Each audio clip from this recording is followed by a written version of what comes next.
Good evening and welcome in to the Wire Sports Show. To the right of your screen is Pops and I am QMP. We are your favorite father-son duo talking sports. And in today's show, y'all, it's all about the NFL because guess what? We're gassing up the NFL draft because it's NFL draft eve. Tomorrow is the NFL draft, y'all. I'm excited. I know Pops is excited. Pops, you ready to talk to the people, sir? Yeah, I am because I know there are a lot of people out there want to see what the Dallas Cowboys are going to try to do with this draft coming up tomorrow. And I also am looking at all of the other things that are going on behind the scenes with all these trades and everything being made and free agents and all of that. So let's get into the show and see what happens. All right, let's get it, Pop. So first and foremost, I want to tell y'all to make sure y'all like, share, and subscribe. And y'all keep in mind that we're on all the platforms, y'all. We're on all the platforms. So anywhere you catch your podcast, anywhere your favorite, whatever your favorite podcast platform is, we are there. So again, y'all be sure to like, share, and subscribe. So first up, Pops, as you know, we made a deal with our kicker, Mr. Brandon Aubrey. So he is now a very rich man. He signed to a new deal. So he signed to a 4-year, $28 million contract extension. So Pops, you see that in the pick, and we've had our discussions about it. What do you think about us signing him to this type of deal? But when we had that last show, we talked about we didn't think a kicker could be worth that much. But I think due to the fact that he is one of the best, I guess both of us agreed that we shouldn't have given him that. But being one of the best, I just hope that when he gets this, he can actually live up to that money. Because a lot of times you get that money, then you may fall off. So we'll see what happens with it. And so again, he better make sure he makes, I can't say every kick, but most of the kicks that he has to try. Because I want to make sure he is worth the money. I agree, Pops. And the thing for me is, and you're right, we did say, we weren't a fan of him getting, a ton of cash. Now, I will say, from what he was asking for to what he actually got, I'm actually okay with it as far as what we signed, the deal we signed him to. So in essence, it's $7 million a year, which does make him the highest paid kicker in the NFL, right? And then he got 20 mil guaranteed. So again, the type of deal that he got, I'm okay with, but what they were initially asking for, 10 million, was ridiculous. But Right. Right. cooler heads prevailed. Both sides were able to talk it out. Both sides were able to get it done, and this is what he got. So he is the highest paid kicker in the NFL, which is what he wanted. It's just the initial amount he was asking for was ridiculous. Now, he signed now. We got him in the fold. Good deal. You know what I mean? So we got us a weapon, Pops, as you well know. And like you said, since he's getting paid this money, he better make it happen. He better earn it for sure. So as you mentioned though, Pops, what he had done in the past, right, is what got him this. Because if he hadn't have made the amount of kicks he made, the type of kicks he made, then he wouldn't have gotten this deal whatsoever. Right. So I will say he is worth this deal. He is worth this type of money for sure. He is. I have no doubt about that. So we're going to go into this next clip and we're going to actually see, what he did to actually earn this. So, he's got a few accolades, you know what I mean? So as you'll see there, Pops, this came from Adam Schefter, who we both know is the real deal when it comes to NFL insiders. But just a few stats of when Brandon Aubrey joined our team: 3-time Pro Bowler, 3-time All Pro, out of 127 on field goals, 88.2 field goal percentage. First kicker ever with three 60-plus yard field goals in a season. First kicker with three 50-plus yard field goals in a game. And again, and also a first kicker with 10-plus 50-yard field goals in 3 seasons. So again, he's shown that he's worth the money. But once again, the type of deal he got is fine. But what they were asking for initially was just silly. So as you mentioned, Pops, you mentioned this previously about how, he has earned this money. So tell me about those stats, Pops. Tell me what you think about those. Well, I've been watching the kickers for a long time, and I don't know if it's the fact that how they practice or whatever they do. And some of the kickers that I've seen, I think I was looking at one time. I think the Kansas City kicker And I forgot who the other young man is that actually did field goals and all of that. But the confidence in this young man seems to be more so above all of those. And I just think that this coming year we'll see why he will be worth that kind of money because, like I said, his accuracy is better. And then you also said when he's way out on the field there, and I said, man, this man can't make this kick. And sure enough, that threw the upright probably with about what 5 more yards to spur. So we'll see what he does this coming year. Hopefully, he won't slack off on it. Yeah, agreed. Now, hey, appreciate y'all chiming in with the comments. Brandon, what's up, brother? Appreciate you tuning in, my man. And Renee Bradley with the comment said 28 million to kick a ball. Lord. Hey, I mean, some people can get it. You know, some people are really good at it, and Brandon Aubrey shows that. Then got a comment from Brandon saying, now you know what worries me about Butker getting his money. I'm pretty sure you're meaning Butker or you're meaning Brandon Aubrey. Either one, it doesn't matter. He mess around and get the yips like Zerline and Vanderjag did. Hey, now listen, Brandon, you gotta relax, man. We don't want nobody getting the yips. Relax. So we gonna take that out of her. We don't want nobody getting the yips. And yo, Quincy Wells, appreciate you chiming in, brother. Hey, I can't kick a ball like that, but I get you. Listen, man. Listen, at the end of the day, dude is really good at what he does. And it's funny how we picked him up from the XFL or UFL, whatever the other league is now the UFL. But we picked him up from that league. That's where he was. Right. And, you know, so we got to give the Cowboys credit. We got to give those guys credit for sure. So appreciate them, you know, seeing this guy, seeing what he was able to do. And now he's $28 million richer. So kudos to Brandon Aubrey. Glad we got that deal done. Glad it wasn't $2 million a year that we thought maybe was going to be the case, what they were asking for, but not the deal. So good job, Cowboys, getting that done. So We're going to move on to the next clip. And in this clip, y'all, why am I showing the highest paid wide receivers in the NFL? Why am I showing that, y'all? Well, I'm going to tell y'all. So on that list, you see CeeDee Lamb. He's the fourth highest paid wide receiver in the NFL. The reason why I have this clip up here is because we have another wide receiver who some may say is better than CeeDee Lamb, who has been given the franchise tag and has yet to sign it. What receiver am I talking about? I'm talking about George Pickens. Now, Pops, talk to me now. He hadn't signed his franchise tag deal. So talk to me, Pops.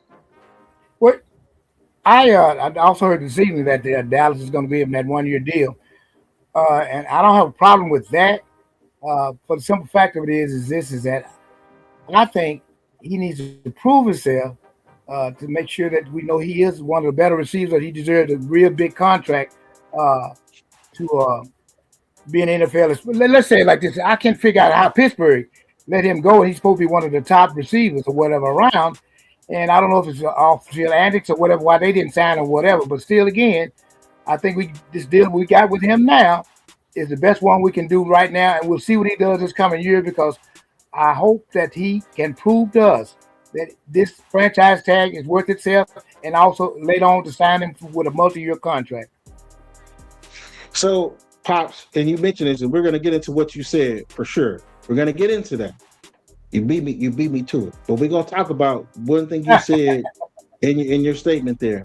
But should George Pickens be one of the highest paid receivers in the NFL? Should he be on this list? Well, are we going by the stats at Pittsburgh, or are we going by the season with the Cowboys? We're talking about what you've seen. Should he be on this list? Yeah, I could say he should be on that. I could pitch him on that list. I could put him there. Okay. So for my thoughts about it, I think you should be on this list as well. But then the thing that we would run into, we run into an issue is what Cincinnati's doing right now, or what Cincinnati's dealing with. And they have two highly paid receivers. And, you know, we see what that's causing right now. So, again, I think he should be on this list as well because of what he does for our offense. I think he makes us unstoppable, honestly. And I think with having a much better defense, you know, we would fare a whole lot better. We saw what we were able to do, when they were in sync, early on in the season. They did falter, but we saw what could be. So I think Right. he should be on this list as well. Now we Okay. got the comment from Brandon. I think it's for draft or trade capital. Now, Pops, as I was saying before, you mentioned a statement about Stephen Jones saying that he's going to play on that franchise tag. And now to give a bit more context to what you said, what Stephen Jones said is that they are no longer discussing a long-term deal with George Pickens. Now, keep in mind, George Pickens has the same agent as Micah Parsons. I said that in our last show. And Brandon, you're on to something. See, I don't know what you're doing, man. You might be looking at my notes or something, Brandon. I don't know. But this is the thing. And Brandon, you're on, like I said, you're on to something with that. Pops, I'm really afraid that them saying this may say that, hey, George Pickens is available, y'all. Who wants him? Who's gonna give us what we want for George Pickens? I think this is what it's really saying, and I'm afraid of that because typically we haven't, like, they didn't come out here and say that with Dak Prescott when he was on the franchise tag. They didn't do that with him, but to come out and say that today, a day before the draft, what's really going on here, Pops? So could we be fishing him for a defensive player for the Miami Dolphins? Could we be fishing him for, another first round pick? I don't know, Pops. We also need a second round pick because we don't have a second round pick in this year's draft. Pops, tell me about it because that's what I think. I was at with some guys today, and they told me the same thing, that they really, and I'm gonna tell you, this is a scary thought right here. They don't think that the Cowboys with CeeDee Lamb and Pickens can possibly stay on the playing field. They don't have enough footballs to go around for both of them. So no animosity right now. But they said it may even come down to, this is going to scare you when I say this, CeeDee Lamb possibly being traded to somebody. But we'll see what happens with that. I think, I think ultimately, CeeDee Lamb is safe, but I will say he does need to make it happen a lot more. Stop dropping them passes. That's for sure. You already know how I feel about that, Pops. Got to stop dropping them balls, man. You got to catch them passes seriously to earn that money. Got another comment from Brandon. Also, can you trust Pickens this season? He will be a target this season if he plays. Now, listen. I mean, it wasn't like he wasn't a target this past season. I mean, we saw now we've seen when he's been on, we've seen when he's, taking plays off or whatever, when he doesn't get the ball. All that's a part of who George Pickens is. But honestly, there's other receivers. We talked about this last show about wide receivers being the diva position. No matter what team it is, most wide receivers are divas. Most high-profile wide receivers are divas. That's just what it is. Now, can we? You're right. Can we? You're saying something great there. You're asking a great question. Can we trust Pickens to get it done? You know what I mean? My guess would be to say yes, because, like I said, what's happening right now? He's in an environment where he truly enjoys the team he's playing for. And again, that doesn't speak to what's happened on the field at certain times where he's taking plays off, or we saw what happened when he was playing in Detroit when we really needed him, and we saw what happened. So it's a lot. It's a lot there to say, do we want to give him the money or not? I like I said, I think he should be one of the highest paid receivers, but he's got to prove it. They're saying he's got to prove it, but I'm saying once again, he's trade bait. Another comment from Brandon. Hell, make Flournoy your WR2. Good hands, and then drop span forward in the side. Yo, you wildin', man. You wildin'. Now, Flournoy, listen, he did step up, man. He definitely surprised me, and it was a pleasant surprise for sure. The Pops, again, let's get to that question back. Get back to that question from Brandon about can you trust Pickens this season? What do you think about that, Pops? Can we trust him this season? Well, that's a kind of catch-22 question because, like I said, if you know that you need a long-term contract, you're already gonna get your franchise tag contract, but he may ball out for that particular time in order just to see if Dallas will give him that money because he really doesn't have a choice. Because of the simple fact of again, is he goes out there and he's slacking and all of that, and shows Dallas that he's still not worth the even franchise tag, then he may be actually traded to somebody else, but he has to go out and prove that he's worth that money that he expects. So this is what makes it intriguing. The draft so intriguing, right? I'm already excited for the draft, regardless of what we were doing, either way. But to say this the day before the draft, it's very intriguing, Pops. That's all I'm gonna say, and I'm gonna leave it there. But they're dangling them around it like a carrot. Hey guys, George Pickens, he's here. Who wants him? That's what it seems like. But we'll see, Pops. We'll see what happens. But let's just keep a keen eye on the draft. Let's keep a keen eye on it. Now we're gonna move on from the Cowboys. We're gonna talk about. I love this, Pops. You already know. When there's something that goes on with any other NFC East team and it's bad for them, I love it. I love it. So as you see in this picture, Dexter Lawrence is now a Cincinnati Bengal, Pops. Yes, sir. Now, the Cincinnati Bengals gave up the 10th overall pick in this year's draft to the Giants for the services of Dexter Lawrence. Your thoughts, Pop?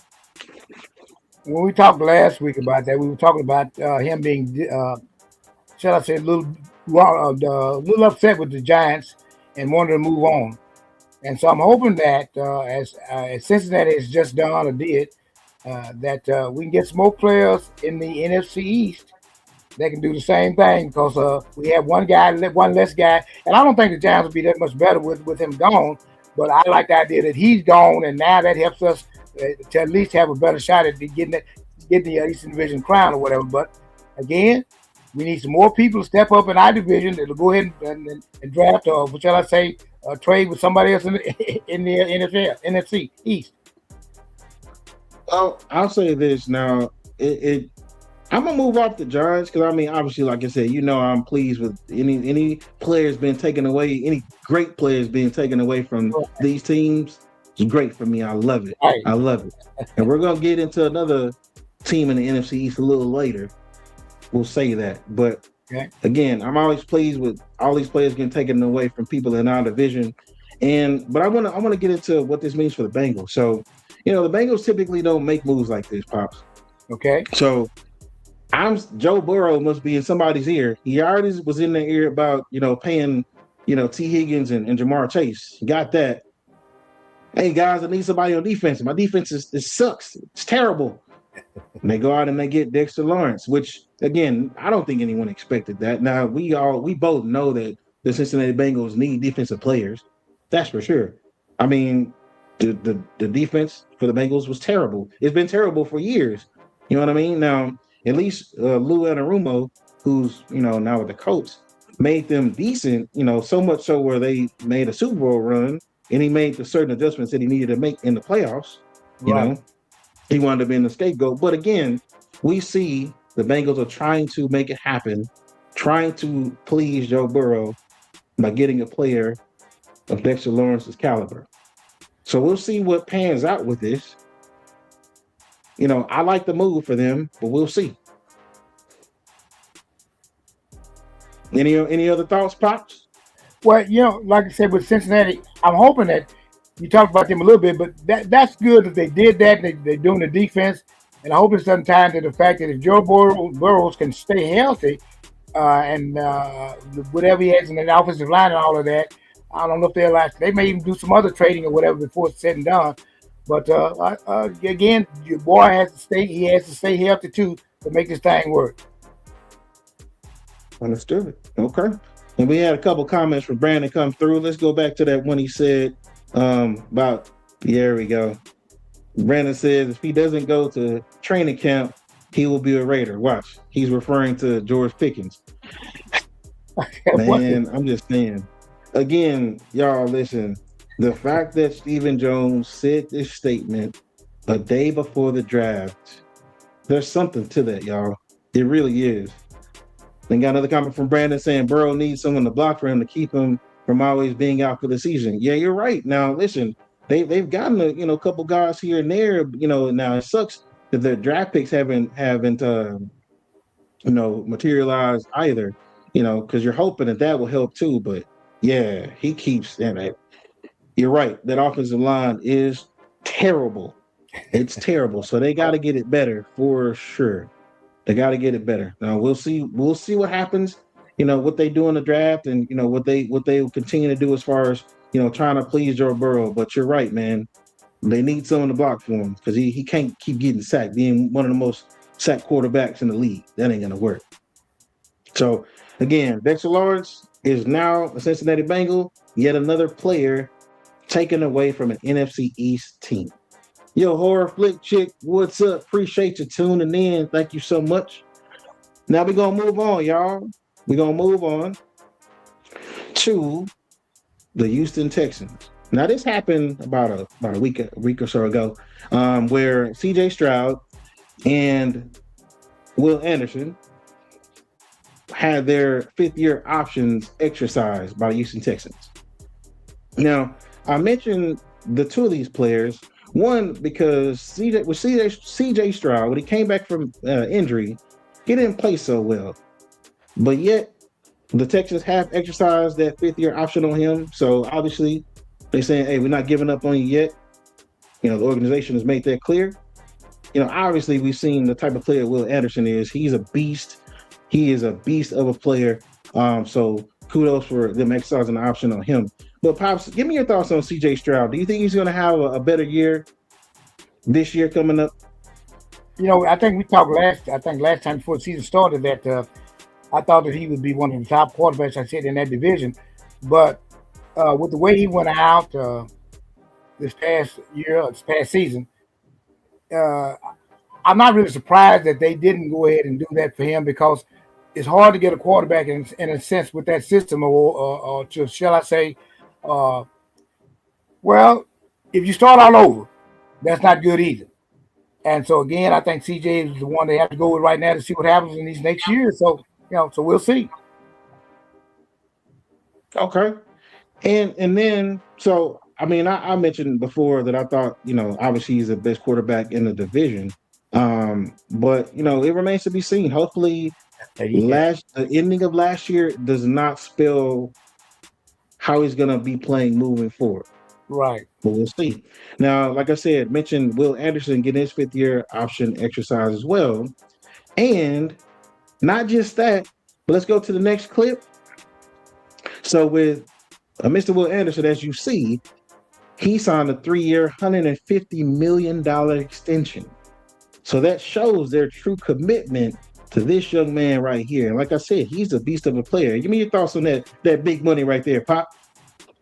Well, the old cliche is, and this, they say that defenses win championships. And so that's not a bad deal right there, because if the offense lets him down or CJ doesn't perform properly, hopefully with him still being there and being around, we can say the same cliche that the Houston Texans defense helped them win a championship.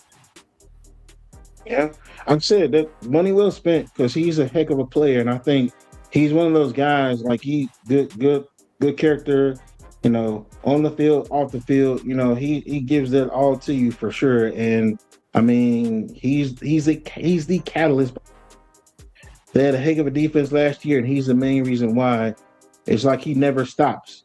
He has a relentless motor, keeps it going, game in, game out. Glad to see you get this deal, Will Anderson. Good job, my man. Good job. 3 years, $150 million. Get it in. Get your bag, my man. So we're going to move on, y'all. And once again, we're going to another team in the NFC East. But they did gain someone. And this trade happened, I believe, a couple weeks ago, if I'm not mistaken, or last week, something of that nature. But it happened recently, y'all. Now, the Eagles gained someone from the Green Bay Packers, Dontavian Wicks, who's not a bad receiver at all. And we see the conversation that the Packers got in return. They got the 2026. So these two picks are, I'm sorry, this one of these picks are for this year. The other one's for next year. So they got a 2026 fifth round pick and a 2027 sixth round pick. Now, did I say that because of the Eagles gaining somebody? Of course not. Oh, I didn't say it for that reason. I put this here because this may spell, which we've talked about before, Pops, the end of the AJ Brown era in Philadelphia. You do not acquire wide receiver after wide receiver after wide receiver if you're thinking about keeping AJ Brown. So again, this is pictured here because again, it may spell the end of the AJ Brown era in Philadelphia. Let's go to this next clip. Y'all see what I'm talking about. So as you'll see, some developing news with that young man right there. That's AJ Brown in that picture, y'all. As I've mentioned before, the ideal destination was him going to the New England Patriots. Well, guess what? People are saying, and namely Adam Schefter, who's the man when it comes to NFL insiders, he's saying that a trade, AJ Brown getting traded to the Patriots, is likely. Is very likely. Now, it ain't going to happen now. It's going to happen post June 1st because of the cap hit. But as I said, Pops, in that clip previous, the Eagles are gaining wide receivers to get rid of one. They keep saying he's an Eagle. The AJ Brown's an Eagle. Whatever. He's going to be a Patriot soon. Now, Brandon, I saw your comment. We're going to get to that in just a bit. But Pops, tell me your thoughts. Do you think that acquiring of that receiver and just what they've been doing, the Eagles have been doing, do you think that means the end of the AJ Brown era in Philadelphia? I do think that he's written his last book while he's reading his last book while he's on the sideline with Philadelphia. He's gone. For one thing, I think he's kind of a distraction, and one thing he also has kind of wanted to be was the number one receiver, and the ball to be given to him more so than anything. But like you just said, the clip you showed with the Packers, there's less distractions also on the field and all of that. And AJ's out of there. Like I said, he's read his last book in Philadelphia. Now, just got a question here for Brandon. Now, Brandon, look, he said AJ Brown to the Raiders, clocking. Now, look, this is your second time during this show mentioning the Raiders. Are you a Raiders fan, man? Do you like the Raiders? Because you done mentioned them twice in this show. And I think you mentioned the Raiders before, man. But it seems like you just low-key a Raiders fan from what I'm seeing here, man. I might be wrong, but it seems like you're a Raiders fan, bro. Just saying. Just saying, man. You can admit it right now on this show if you're a Raiders fan. We be cool with it, man. I just need you to tell me yay or nay if you're a Raiders fan. But listen, Pops, as I said, we've been talking about this before. And the main reason we said AJ Brown to the Patriots is because of the fact that Mike Vrabel is was his coach, was AJ Brown's coach when they were at the Tennessee Titans, right? So that was where the whole thing came, where all the tie-ins came was just makes sense. Him going to the Patriots because of his old coach, and that's going to happen. Now, Brandon, I don't believe this, but Brandon's saying my secondary team is the Vikings. Okay, man. If you make one more Raiders comment, I'm not believing that at all. I'm thinking your secondary team is the Raiders, bro. Just saying. Just saying. But as I said, Pops, book it. AJ Brown to the Patriots post June 1st. Because again, the only reason they're waiting for this is because of the cap hit. That's it. It's a massive cap hit if they trade him now. If they trade him later, be less of a hit on that salary cap. And the salary for him is going to be split between the Eagles and whoever they trade him to, which again is going to be the Patriots. Now, we do not have a clip for this, guys. Let's go ahead and drop this clip. We don't have a clip for what I'm about to talk about. Now, we weren't live last week, where there was some content that I had that I was going to talk about. And hey, y'all don't forget to like, subscribe, and share. We appreciate it. Appreciate everyone that's tuning in right now. Again, like, subscribe, and share. We appreciate y'all. Now, Pops, as I said, we weren't on last week, but one thing we were going to talk about, I mentioned Mike Vrabel. A situation, as you've seen, with Mike Vrabel and a former NFL inside reporter Diana Rossini. Right now, again, we weren't on last week, but we were going to talk about this.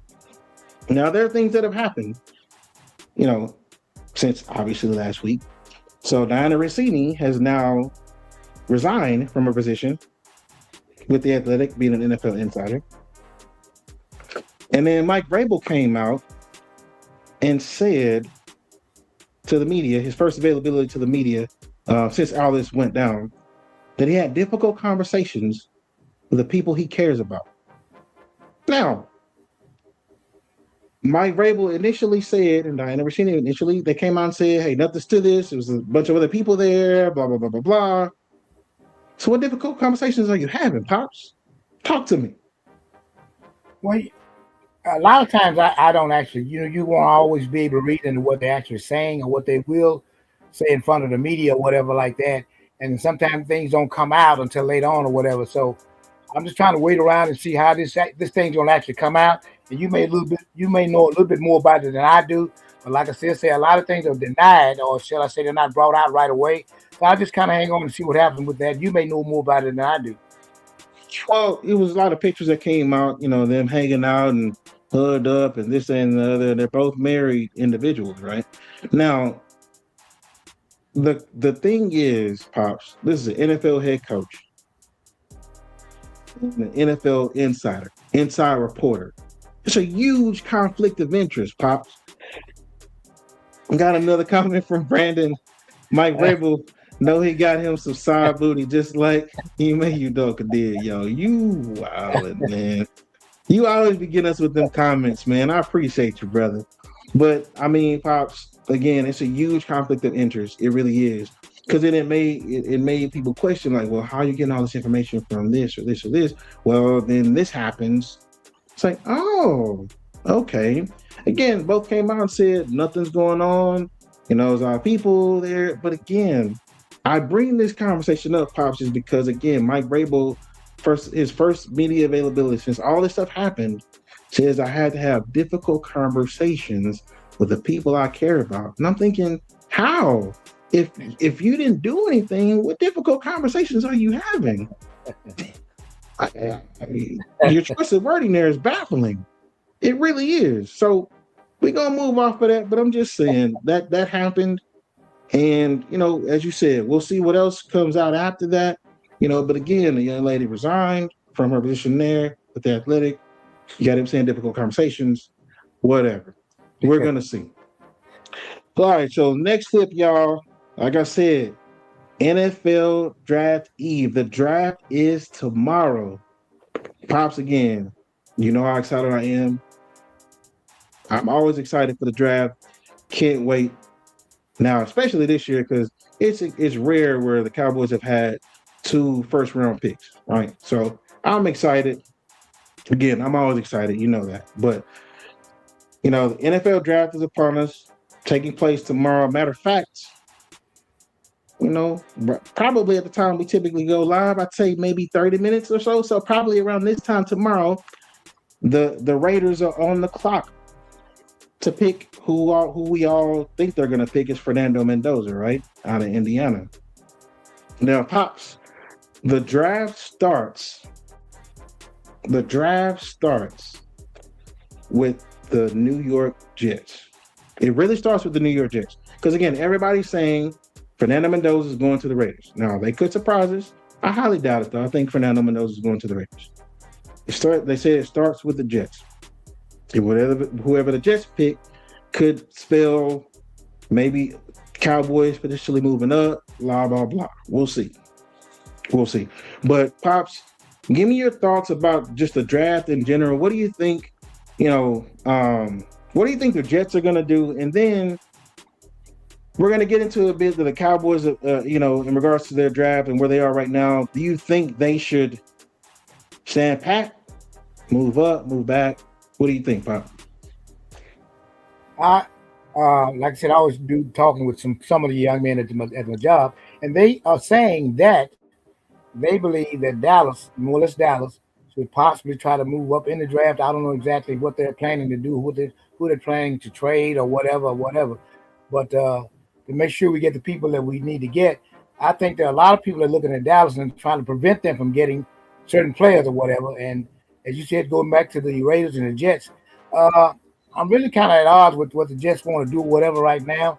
And I'm more to let you entail that part. But like I said, I'm still thinking that the Raiders will get Mendoza. But I've heard that he will not be the quarterback they think that he will be. So let's just see how this thing works out. But again, you give me your intel on that.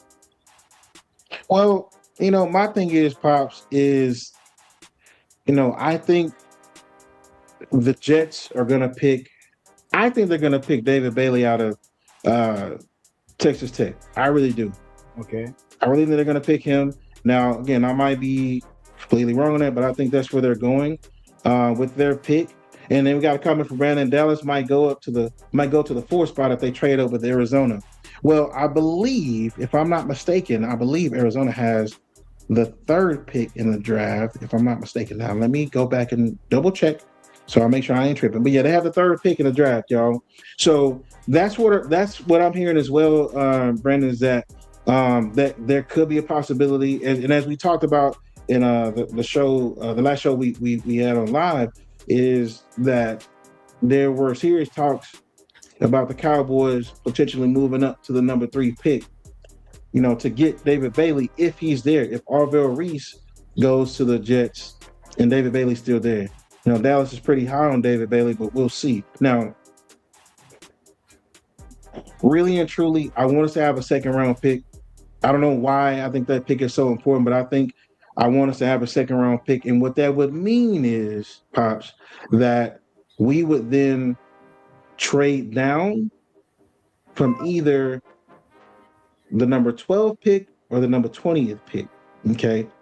Now that 12th pick, it's intriguing because, again, depending on what the Jets do, I mean, it could spell a lot of things that could happen, could make a lot of dominoes, fall, depending on, again, if they pick Orville Reese, if they pick David Bailey. I mean, it's a big deal. So depending on what goes on in front of them, they could eventually move up again. For me, as I always told you, is that I think we should always move back to acquire more picks. And like I said, I want us to get a second round pick. So that's just my thought on it.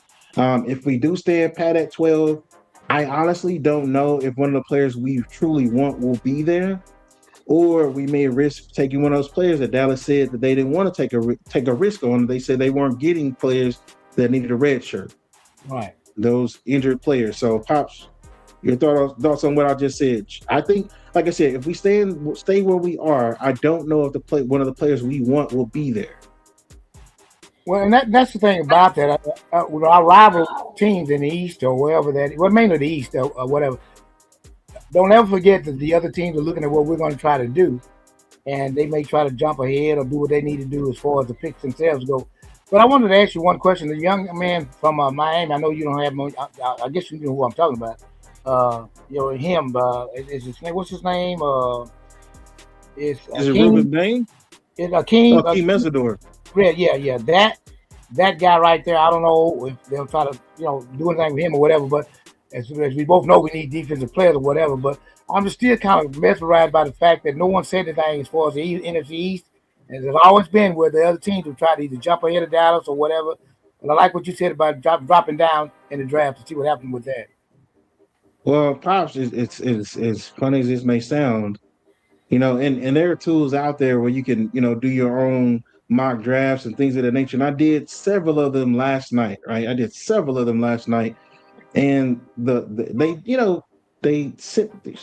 a simulator, right? So numerous times during those mock drafts that I was doing, the Eagles kept wanting to trade. They kept wanting to trade. Each mock draft I did, I probably did about 10 of them. They kept wanting to trade either for the 12th pick or the 20th pick each time. It was crazy how that was. So it's making me think that could it be a possibility that we may facilitate a trade with the Eagles? It is quite possible.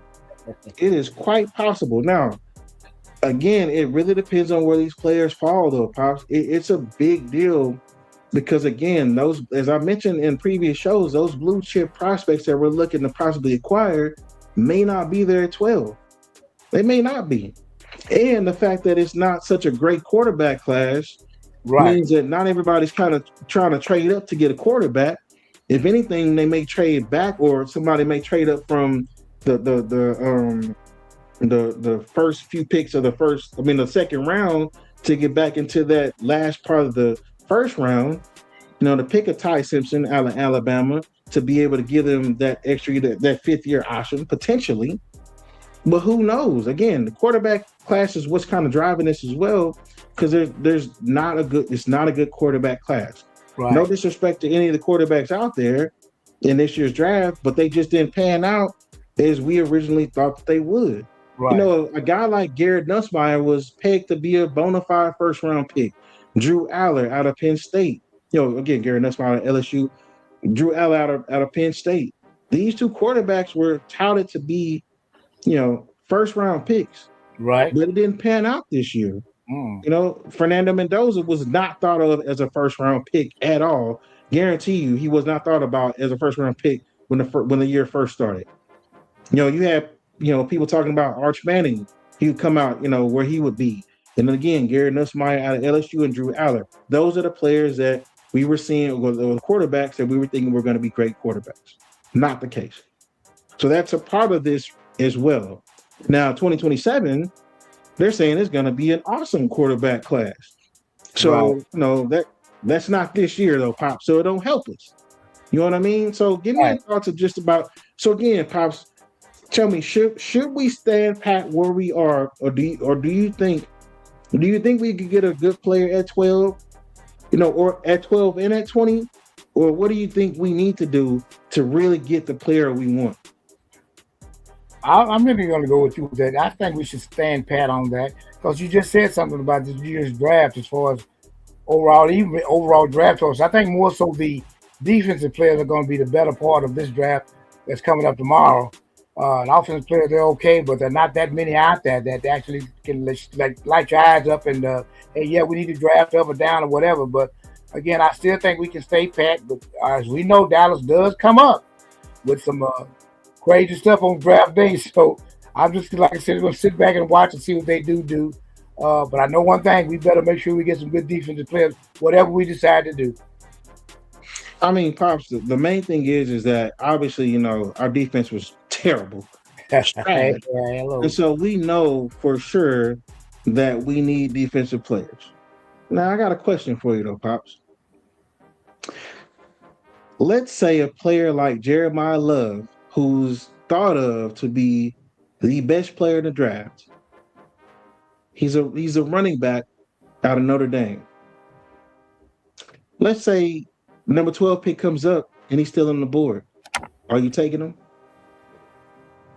I would take him, but it's kind of like to keep somebody else from getting him, and we'll go from there. So, like I said, yes, I would take him if he's there, but it's also again to prevent someone else from getting him, and we might even keep him because I know we did sign a running back and all of that.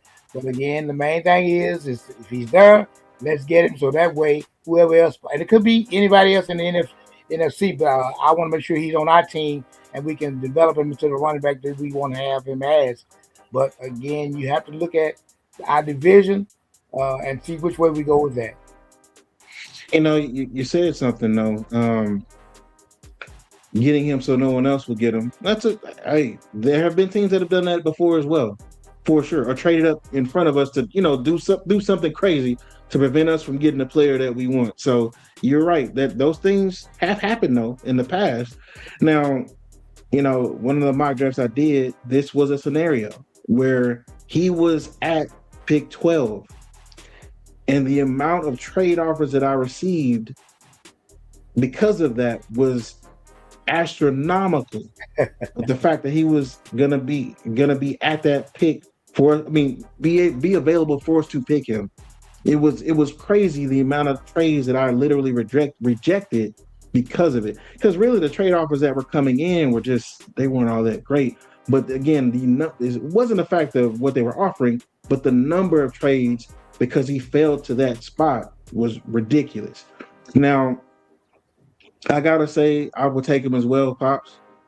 I would take him as well, just because of the fact that he's a heck of a player, and we're talking about you're comparing him to Bijan Robinson, Saquon Barkley, Nash and Genty.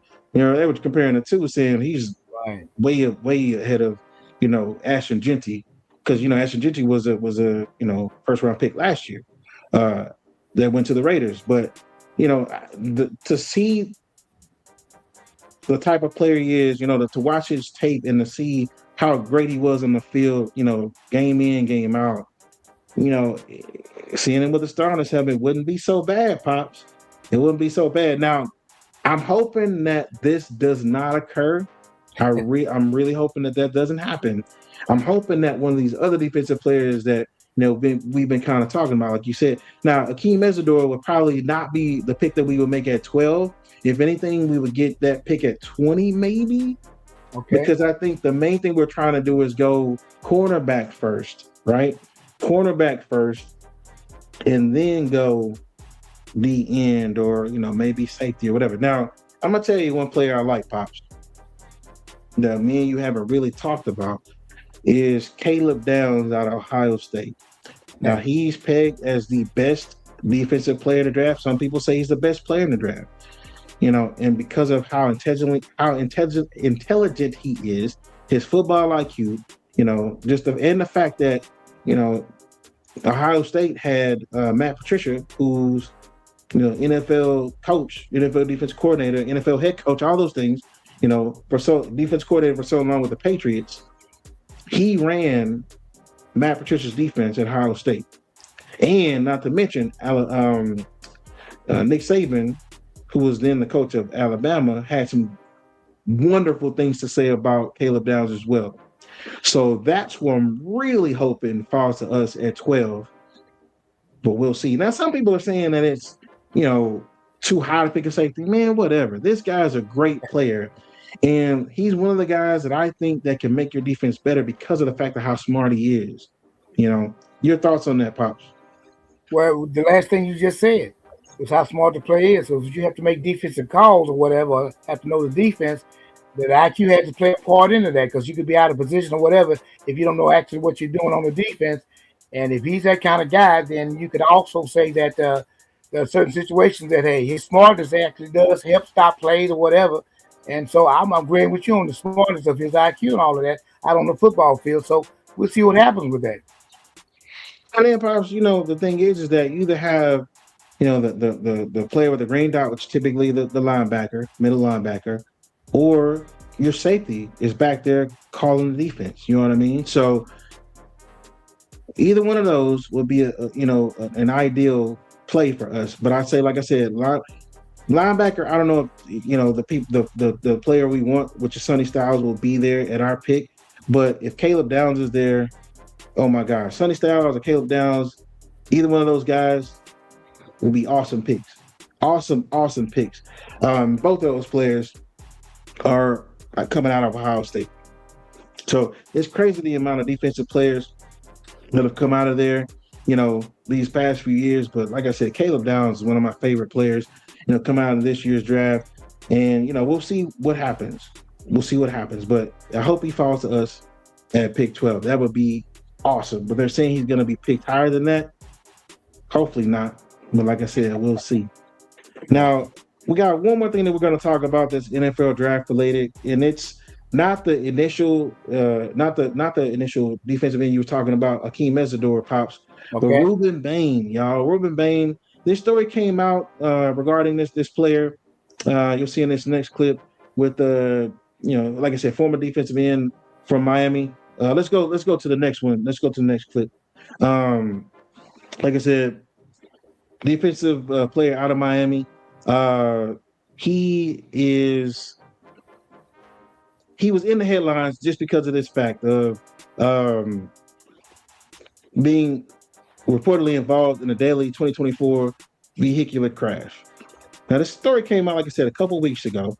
But Pops, my question is, why does it always seem like around this time every year. Brandon, I see that comment, and we gonna get to it, man. You were something else. We're gonna get to that. But Pops, why is it that every year something comes out about one of these players? Every year something comes out, and it's like, why now? Why now that this stuff come out? What are you really trying to do to these young men? You know, to hurt the draft stock? Talk to me about that, Pops. I just think it's just such weird timing. I don't. Uh, when you said about the deadly crash or whatever, I needed to go more in depth on that about that crash. Why was the crash? Why did it happen? Well, look, we can talk about that, Pop. So basically, what happened was the family of the person that died, the young lady that died, said it was a tragic accident. So they support Ruben Bain, all these things. So I will start. Let me start with that. So my apologies, I didn't give you some context for that. But yes, the family said it was a tragic accident. They're not out suing them or anything like that. None of that. I just think it was in an effort to hurt his draft stock, honestly, Pops. Because again, if it was some issue, the family would have came out and said something extremely negative or whatever. That wasn't the case. Okay, so that's when you just gave me that information right there. I think that if he is available, that Dallas can get it or should get him. So my thing is this: I think the young man needs another chance to just show that he is capable of being a good young man or whatever. Because all of us have baggage that we've had before, and I hope that he is available just so we can get him to let him know that there is another chance and to try to prove himself as being a better player and a good NFL player as the season goes on. But you gave me the main thing is that the family chose not to pursue anything, and so that says something in itself. So we'll see what happens. Yeah. So, and like I said, I bring it up because, like I said, the timing of this, it happens every year. Some players in the news for something, but there's tons of failed. We saw Warren Sapp, tons of failed drug tests in the draft, or Laramie Tunsil with the gas mask with smoking marijuana. Seriously, it always happens this time of year. Comes out like, what are you doing? If the Laramie Tunsil thing came out during the draft, if I'm not mistaken, during the airing of the draft that came out, his draft stock went down quite a bit, honestly. Now let's go to that comment from Brandon real quick. You were wild for this one, man. With the 12th pick of the 2026 NFL draft, the Dallas Cowboys picked Taco Charlton Jr. LOL, man, listen. You need to relax, sir. You need to relax. Now, it's funny you say Taco Charlton, right? Because do you know who the pick was just 2 picks after we picked Taco Charlton that year? I'm going to give y'all the answer to that question. It was TJ Watt. Now, we see the type of player TJ Watt is, right? Now, wouldn't it be great if we had TJ Watt on our squad? And Taco Charlton, again, he's not even playing anymore. He's out of the XFL, UFL, whatever, FL. He's out of there. He doesn't even play in the league anymore. But that's who we picked. Now, I'm hopeful, y'all, that we don't make that mistake again. Y'all, listen. Y'all know we gotta get these picks right. Pops, we gotta get these picks right. We gotta get them right. If we're gonna stand pat at where we are, we gotta get them right. Stand pat or whatever the case may be. Again, if we trade down one of them, fine. But we gotta make these picks count. We gotta make them count. Just the bottom line. We got another comment from Brandon. That's why I said that we make some of the most ridiculous picks, and I feel it coming. Man, we can't put that in the air though, Brandon. You know what I'm saying? We gotta believe that Will McClay is gonna make it happen with these picks, man. Because listen, at the end of the day, these are the picks that are gonna really help us, defensively. They're going to have to be players that come in and make an impact right away because guess what? We need those type of players. Bottom line. And we got another comment from Brandon, and we better not pick another player named Tyler. Yeah, that's wild. You're right about that, though, man. We pick a lot of players named Tyler. That's wild.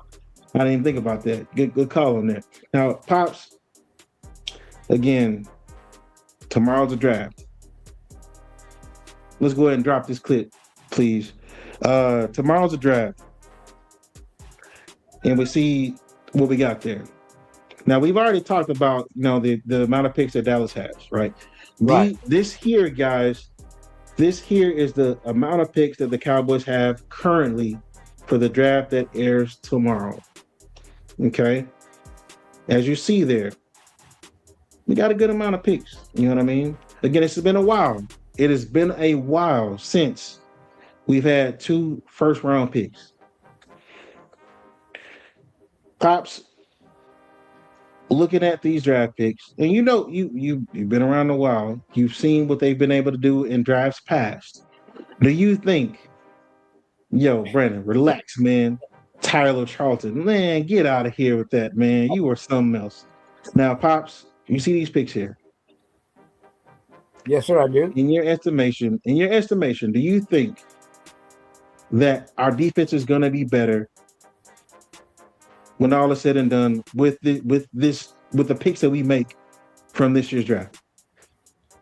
I'll go with this.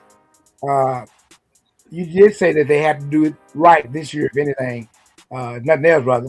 And I believe, watch me go out on a limb on this. I think with these picks here, knowing that we have the new head coach and knowing what has taken place in all the other years, I'm going to go out on a limb and say with these picks here, whether they're up, down, or traded or whatever we need to do, the Dallas Cowboys this year's draft will help them become one of the playoff teams in the NFC because of the fact they've learned a lesson. And I think this will make them a better team, and we'll show everybody, hey, the Cowboys are back. Okay. That's some big words, Pops. There's some big words. And like I said, the only thing I don't want to happen is to have, Jerry Jones put his foot in his mouth, which he's done several times, as we know. Right. He said that he doesn't want to pick players that are going to redshirt. But that's out of the question. They need players that are going to play now. Well, picking at 12, I don't know, Pops. I don't know that he can stick with that at all. Because some of these mock drafts that I've seen have them picking players that had a torn ACL or this or that. We're going to see. We're going to see. And like I said, that's what makes it so exciting for me. Because at the end of the day, okay, you're going to put your money where your mouth is. We're going to see if we're going to, get this done. We're going to see. And they've also said, in that pre-draft press conference that their phones have been busier than they've been in a while. Okay, what does that mean? Does that mean they're calling for George Pickens? Does that mean that they're calling to potentially make trades or whatever? Again, we're gonna see. We're gonna see. And we've been told once again that we're going all in. Okay. We're gonna see, Jerry Jones. At the end of the day, we're gonna see if this is what you're really gonna do. See what moves you're gonna make. I don't know, Pops. I really don't know. But like I said, we got to make these picks count for sure. I'm hoping that we wind up getting a second round pick out of this. Have a couple of picks in day 2, but we shall see. But like I said, y'all, draft this tomorrow. These are the picks that the Cowboys have. We'll see if they're able to make some bona fide picks and get it done. Will McClay, we're looking at you, brother. Let's get it done, man. Let's get it done. But hey, listen, y'all. That's going to do it for us in today's show. We appreciate y'all tuning in.